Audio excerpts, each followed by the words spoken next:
আমি যতটুকু পড়েছি এই ধরনের কোনো জায়গায় বলা নাই কেউ খুন করলে তার জায়গা কেড়ে নিতে হবে। তাহলে নতুন করে পশ্চিমবাংলার মধ্যে ক্যানিং কে আলাদা দেশ যদি উনি ঘোষণা করে দেন যে আলাদা দেশ ক্যানিং, এই আর ভাঙড়টা ওনার জন্য এখন যদি দায়িত্ব পেয়েছে, ভাঙড় হয়তো আলাদা দেশ আগামী দিনে ঘোষণা করবে। তাই ক্যানিং এর আলাদা সংবিধান, ক্যানিং এর আলাদা আইপিসি সিআরপিসির পরিবর্তে যে এখন বিএনএস করেছে, বিএনএসএস করেছে, আলাদা করেছে, তাহলে ওনার যেটা আইনের বই আছেন তো ওনার কাছে তাহলে আইনের বই এই ধরনের যদি উনি করে রাখেন সেটা উনি বলুক। তবে এই ধরনের যদি করে থাকেন উনি দেশের দিকে ছাড়া আর কিছু হতে পারেন না। শেষ প্রশ্ন করবো, আমরা দেখতে পাচ্ছি রেজ্জাক্কা খুনে বেশ কয়েকজন গ্রেপ্তার হয়েছে, 60 জন মতো। তারপর থেকে ভাঙড়ে তৃণমূলের শীর্ষ নেতৃত্ব আত্মগোপন করে একটা প্ররোচনা আমরা দেখতে পাচ্ছি। তাদেরকে সচরাচর দেখা যাচ্ছে না আগের মতো, তারা আগে যেভাবে বাক্য বিনিময় করতো সেগুলো আর দেখা পাওয়া যাচ্ছে।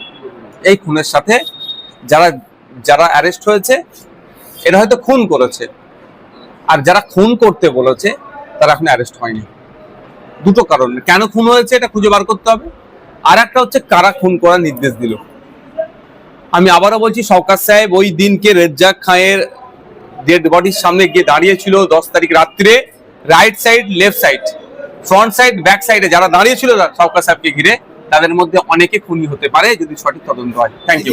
আরাফুল ইসলামের ছেলে ফজলুল হাকিমুল ইসলাম তিনি নিরাপত্তা তিনি প্রশাসনের জানিয়েছেন। হাকিমুল সাহেব দেখছেন তার দলের ছোট বড় মেজর সেজর নেতারা নিরাপত্তা পেয়ে যাচ্ছে, তিনি কেন পাবেন না? সেজন্য চালিয়েছে।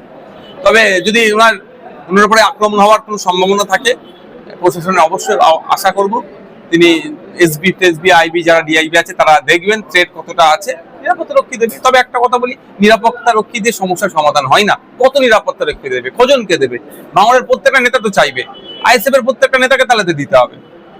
যাদেরকে এই গুন্ডা মস্তানগুলোকে ধরে জেলের মধ্যে রেখে দিলে নিরাপত্তা রক্ষী দেওয়ার প্রয়োজন বোধ হবে না। ভাঙড়ের চিরুনি তল্লাশি হোক, ক্যানিং পূর্বে চিরুনি তল্লাশি হোক, সেন্ট্রাল ফোর্স, স্টেট ফোর্স দিয়ে ওষুধ। আমি তো ভাঙড়ের বিধায়ক হিসাবে ভাঙড়ের মানুষের আমি শান্তি চাই, ভাঙড়ের মানুষ শান্তিতে থাকুক, অবৈধ অস্ত্র শস্ত্র সব উদ্ধার হোক। Thank you. 21শে জুলাইয়ের প্রস্তুতিতে আমরা দেখতে পাচ্ছি ভাঙড়ের বেশ কয়েকটা প্রাইমারি স্কুলে বন্ধ করে শাসক দল সেই জায়গায় মিছিল করছে।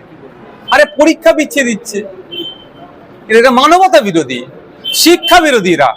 এরা তো কোনোদিন শিক্ষা চায় না। এদের দলটা আলাদা।